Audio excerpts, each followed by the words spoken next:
How's it going, everybody? It is day 12, January 12th. We're looking at Philippians chapter 2, beginning in verse 14, going down through verse 18.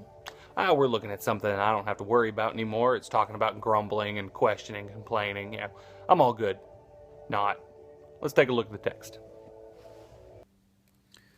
It says, "Do all things without grumbling or questioning, that you may be blameless and innocent, children of God, without blemish, in the midst of a crooked and twisted generation, among whom you shine as lights in the world, holding fast to the word of life, so that in the day of Christ I may be proud that I did not run in vain or labor in vain. Even if I am to be poured out as a drink offering upon the sacrificial offering of your faith, I am glad and rejoice with you all. Likewise, you also should be glad and rejoice with me." So this passage is a little bit tough.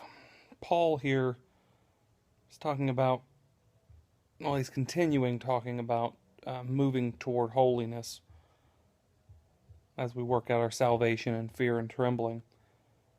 But he touches on it on a tough level. I think he might have known what we were going through in our day and age, or maybe they were just going through it then. In verse 14, where he says, "Do all things without grumbling or questioning." I almost made a joke about my 11-year-old son grumbling and complaining, but I do the same thing. I do the exact same thing. Grumble and question those things that I know I need to do, but don't really want to do. And he says we should do it so that we may be blameless and innocent. That's one reason, first reason. So we can be blameless and innocent children of God without blemish. Second reason is because we are in the midst of a crooked and twisted generation. And when we follow the scripture, and when we act in holiness, and when we don't grumble and complain and question our God and His plan for us, then that causes us to shine like lights in the world.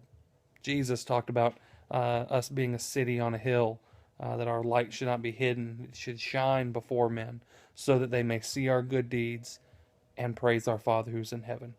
So our quest for holiness is a quest that leads to further and further exploits in the gospel and in our evangelism and witness.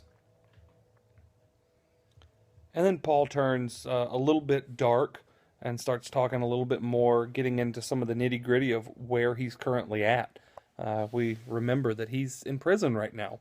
He's waiting trial before Caesar, that's likely going to end in his death.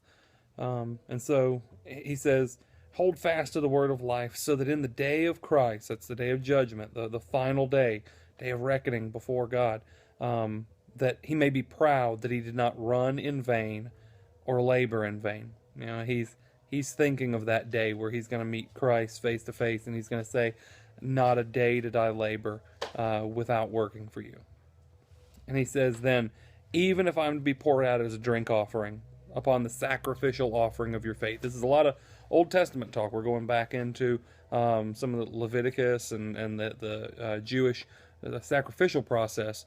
But Paul here is saying, even if I die, if I'm poured out as a drink offering, if I suffer and die for you and sacrifice myself for your faith, then I'm glad and I rejoice with you all.